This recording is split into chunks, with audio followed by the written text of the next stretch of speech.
Hi, my name is Jenny. This video is for people with ADHD or other neurodifferences that make traditional meditation or meditation practices a challenge.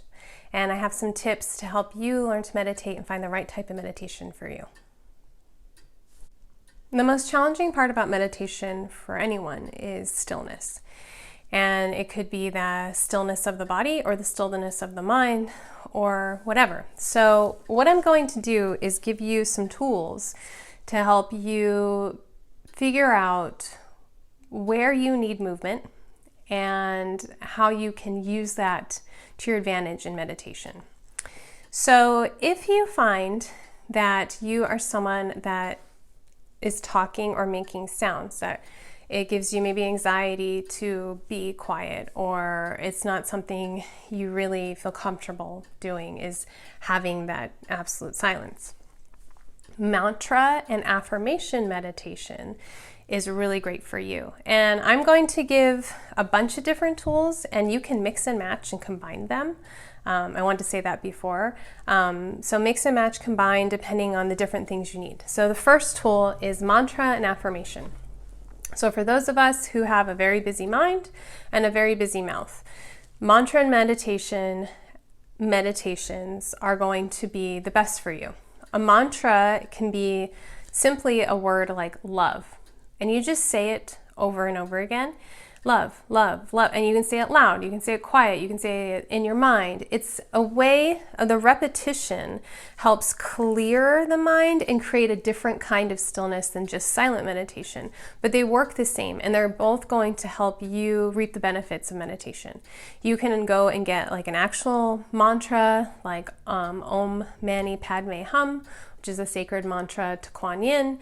You could say your name. You don't have to have a set spiritual mantra. It can be a word that you really like saying, like love or, happiness or whatever.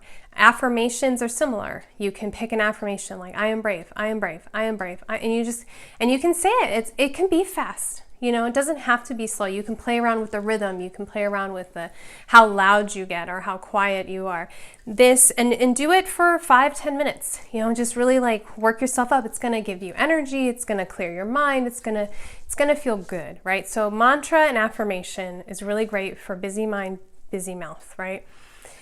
Busy mind, another one is listening to music, right? So putting in earbuds and listening to whatever kind of music that helps your brain find a pattern. So some people, it's going to be instrumental music, and your brain's going to latch on to maybe one instrument or one rhythm and be able to sink into that pattern and be able to relax. For others, it's going to be lyrics, and so you're going to sink into the words and you're going to be able to relax, okay? And it's just it's not just listening to music. You have the intention of listening to the music as your meditation. So you might want to pick music with like a certain uplifting feeling or spiritual feeling, but you don't have to.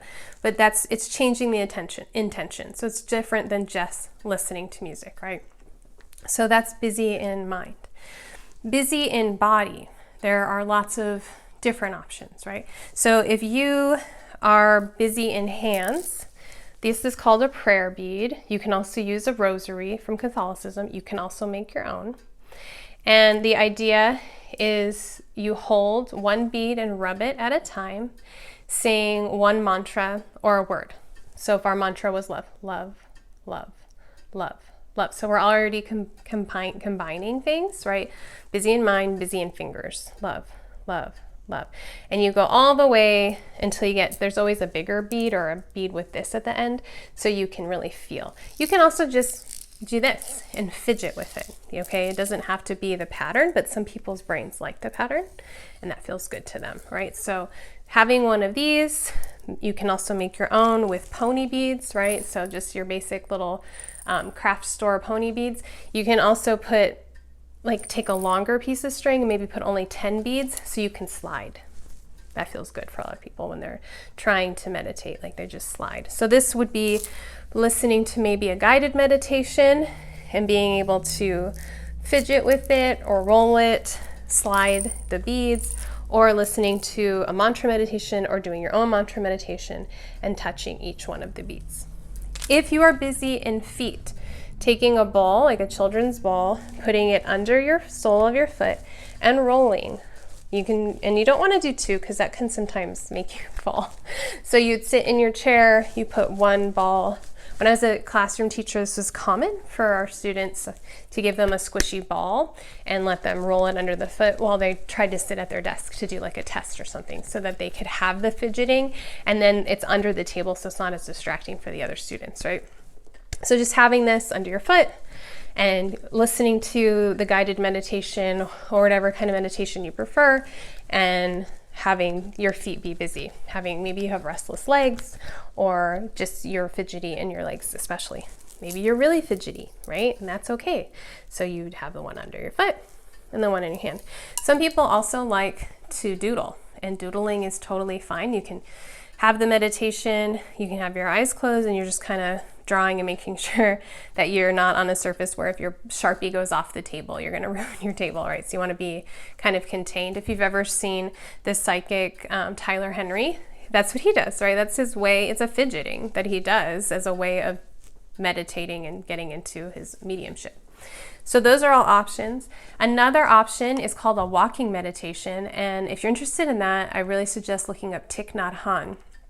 But a walking meditation is really great for people that have the full body and mind fidgeting. So you get your earbuds, put in something that, you know, could be a guided meditation or could be something like music or mantra, and you map out your walk ahead of time. So you know, like, I'm going to do this mile loop, and I have it all set up, and you go, and it's with the intention. Again, it's just like when I suggest listening to music, you're just changing the intention. You're not just going for a walk. The intention is a walking meditation. So you're going to focus on one leg in front of the other. That might be where your brain goes. Moving my right leg, moving my left leg, and that's a pattern. These kind of pattern thoughts release our brain from other pattern thoughts. Right? So if you have a pattern, a wheel always going on, you're creating a different wheel by repeating a mantra or repeating something that helps you change it up in the mind, right? So it could be that, or it could be on this walking meditation, I'm just going to notice. I'm going to walk, and I'm going to try to just be very present. And that's very Thich Nhat Hanh, just being very present, breathing, being aware of my body, and then also just noticing birds and nature and sounds. And that's kind of my favorite way to do a walking meditation, because it really pulls you into the present moment and allows your mind to kind of, my cat, speaking of distractions, sorry, it allows your mind to go from one thing to another, but with the intention, like, okay, right now I'm gonna look for the color red. Or I'm going to just notice birds, or I'm just going to notice what I hear. I'm just going to notice what my legs are doing. And then it kind of helps change it up for you. I wanted to create this video because I think that meditation is really beneficial for everyone, but I don't think that meditation is always inclusive. And that to me is something I'm hoping to change and do more about inclusive meditation, because I think a lot of meditation assumes like kind of one type of neurotype and one type of body type, and assumes that you're just able to sit still for 30 minutes and clear your mind, which a lot of people are not able to do. So I hope this helps you. If you have questions or other insights, you use different techniques to help with meditation, please share so that everybody can see what you have to say. And I thank you so much for watching. If you enjoyed this, please hit like, please subscribe.